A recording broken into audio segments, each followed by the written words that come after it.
Daun selasih dan semara, dipetik darah indah jelita. Awal bismillah pembuka bicara, dan Isya Amanda nama dipuja. Assalamualaikum warahmatullahi wabarakatuh dan selamat sejahtera. Salam nadi ilmu amalan membaca. Saya merupakan pelajar tingkatan 2 dari Sekolah SMK Convent Ipoh dengan kod sekolah AEB 2048.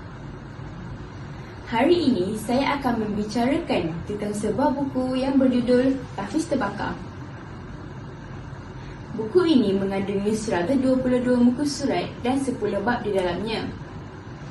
Buku ini menceritakan tentang seorang pelajar yang berumur 12 tahun dan telah terlibat dengan gejala sosial yang teruk. Bertemakan fiksyen remaja, buku ini ialah hasil syarikat Blank Book pada tahun 2018. Penulis karya ini ialah Syasha Ali dan juga Rashila Nur Ain. Kalau korang nak tahu, buku ini diinspirasikan dari kisah yang benar yang berlaku pada tahun 2017. Buku ini menceritakan tentang seorang pelajar yang bernama Farid yang telah tercicir dari persekolahannya. Oleh sebab hubungannya yang terlampau akrab dengan abangnya, dia terikut-ikut dengan perangai abangnya yang tidak bermoral. Seperti ponting sekolah, lepak hingga lewat malam, tidak pulang ke rumah, dan yang paling dahsyat sekali, terlibat dengan najis dadah. Bukan itu sahaja, rupa-rupanya mereka inilah yang terlibat dengan kes tahfiz terbakar itu. Tragedi ini telah mengorbankan seramai 23 murid-murid termasuklah guru.